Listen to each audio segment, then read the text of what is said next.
During the development of Fallout 3, Todd Howard reportedly stated that tactics wasn't canon at a press event. However, during an interview in 2020, Emil Palarulo confirmed that they do consider it canon. For us, canon always starts with what is in the games.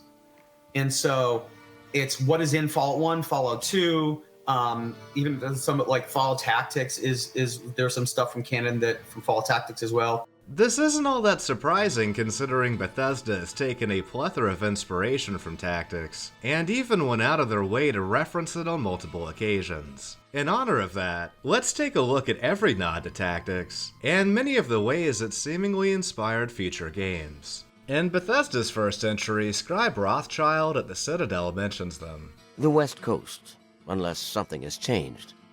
There's been no contact with them for the last several years. There's also a small detachment in Chicago, but they're off the radar. Gone rogue. Long story. Another scribe, Jameson, also talks about the Midwest Brotherhood in Chicago when asked about super mutants. The Brotherhood has been battling super mutants for decades. First out west, then in Chicago, now here. The biography for Elder Lyons in the official guide references the events of Tactics as well, stating, "These weren't the children of the dreaded master, nor were they the remnants of the band that fled east and were ultimately destroyed or assimilated into the Brotherhood of Steel in the Chicago area." In Tactics, the player battles a group of super mutants led by a former paladin named Gamoran, and after defeating him, some of the super mutants end up joining the Brotherhood, while the others are exterminated. A line in Caesar's dialogue seems to be a tip of the hat to Tactics. The worst impulses of mankind, concentrated in one insane, backward tribe. The Brotherhood seems to have formed not long after the Great Atomic War. It's hard to know. They care little for history. Some of the Brotherhood scribes we captured further east didn't even know the name of their founder, Roger Maxson. This appears to be a reference to the Midwest Brotherhood, as the Brotherhood from DC would definitely know Roger Maxson's name since his descendant is a part of their group. It would make much more sense that the Chicago Brotherhood, who were completely disconnected from the Western chapter, would have forgotten it. This is never expanded on though, and it's possible this is a coincidence and not a deliberate reference. Moving on to the fourth game, there's a conversation that takes place between two Brotherhood soldiers where they reference the crash of the Midwest Brotherhood Zeppelin. I still can't believe I was posted to the Pridwin. I mean, look at her. She's one of a kind. Actually, the Brotherhood of Steel had a whole fleet of these things at one time. They weren't as advanced as the Pridwin, mind you, but seeing them fill the sky must have been an impressive sight. Are you kidding me? What happened to them? Not sure, really. Most of them were destroyed fighting super mutants, or scuttled for parts. I think one of them crash-landed somewhere in the Midwest. I heard that the wreckage is still there. Wow. I had no idea. During the intro of Tactics, it's revealed the airship was destroyed in a storm, and the ruins of it can still be found in the Osceola mission. On the Pridwin, Lancer Captain Kells mentions that the early Brotherhood airships weren't very advanced. There were less advanced versions of the ship built on the West Coast a long time ago. Historical records about their current status are in dispute, but we're fairly certain that they were destroyed. That's a bit of an understatement though, because the concept art for it in Tactics is arguably the most cursed image that's come out of the franchise. A rocket-powered Chinook escorting a Zeppelin that's flying backwards, and attached to a jet engine by some cables. The Brotherhood apparently never found any holotapes about the Hindenburg. Most recently, it was referenced multiple times in Fallout, the role-playing game. The piloting skill was reintroduced in it, which up until then had made its only appearance in Tactics, and affected a character's ability to maneuver vehicles. The Wasteland Warfare expansion even has a scenario where you play as the Midwest Brotherhood as they make their last stand against the Calculator's forces. They're again mentioned when it states, "The Brotherhood of Steel is the most widely spread faction in the Wasteland. It has chapters on the West and East Coast, and even in the Midwest."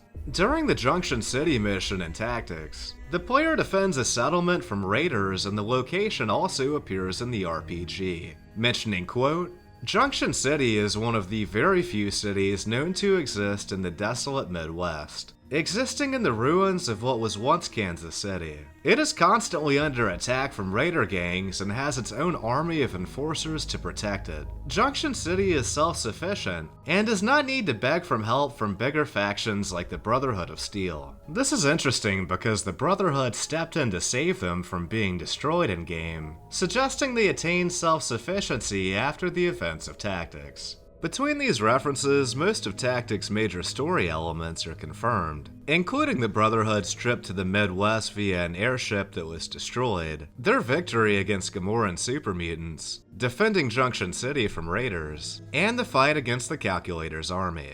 I imagine some fans will continue to view it as only semi-canon, but I think it's important to note that only some elements of any of the games are canon. For example, you can keep Ian and Dogmeat alive to the end of the first game, but both of them canonically die during the game according to Fallout 2's manual. You can be dipped into the vats and transformed into a super mutant, but we know that the Vault Dweller actually avoided that and instead destroyed them. But I digress. Point being, Tactics is as canon as any of the other games, even if it's been referenced much less.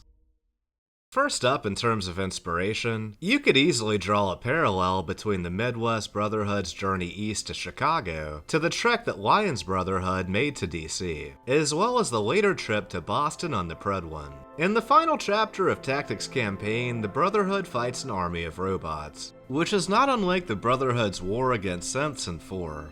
Perhaps one of the most obvious homages was the helmet of the Enclave's power armor, as the design was heavily influenced by the Midwest Brotherhood's very Batman power armor.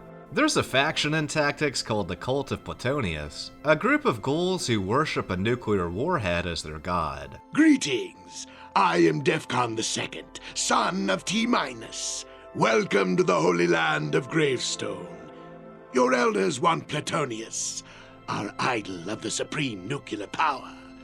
The mutants want Platonius too, but they have no respect for our launch. Fallout 3 would feature a very similar religious group in the Children of Adam, a band of fanatics who also worship an undetonated atomic weapon. Roach's ability to survive a nuclear holocaust has been long touted, and they were a natural inclusion into the franchise. But it wasn't until Tactics that they actually appeared. These giant insects were simply known as cockroaches, and wouldn't be given their iconic Rad Roach title until Fallout 3. The antagonist of Tactics is a supercomputer called the Calculator who controls a massive army of robots. In Fallout 3, we would see a very similar computerized rival who controls its own army in John Henry Eden.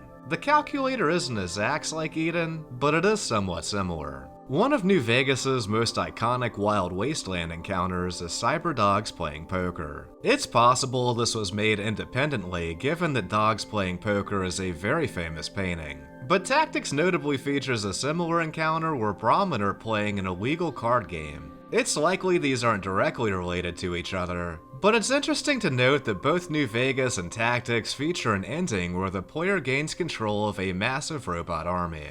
South of Walden Pond in the 4th game, the player can find an unmarked location called Carhenge, an homage to a real-world location in Nebraska. This is potentially a reference to a location that was originally conceptualized in Tactics called Carhenge as well. While it was first depicted in Tactics concept art, it wouldn't actually appear in the series until Fallout 4 was released 14 years later. The Nuka World DLC added a weapon called the Acid Soaker, a pistol modified to shoot acid. Tactics did it first and arguably better with the water gun. A Super Soaker also altered to fire acid. The Reavers were a faction in Tactics of tech-obsessed raiders not unlike the Brotherhood of Steel, and the Automatron DLC would introduce another very similar tech-obsessed raider faction called the Rust Devils. The cancelled sequel to Tactics was going to feature mutant crocodiles, and Nuka World would run with the idea for the Gatorclaw enemy. 76 even made a couple homages of its own. The Gauss minigun was based on Tactics' MEC Gauss minigun, and the sprite is even proudly displayed on the concept art.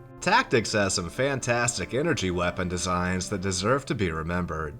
The Brotherhood of Steel Armory object was based directly off the sprite architecture of Scott City in Tactics, and a screenshot is also included in the concept art for the structure. Tactics has the best looking art assets of the Interplay games, and it's cool it's still making waves. And that's every notable reference to Tactics, and each of the major ways it inspired future entries. Despite being neglected by the majority of the fanbase, it makes me very happy that Bethesda is still drawing inspiration from it, as it's, in my opinion, the most underrated game in the franchise.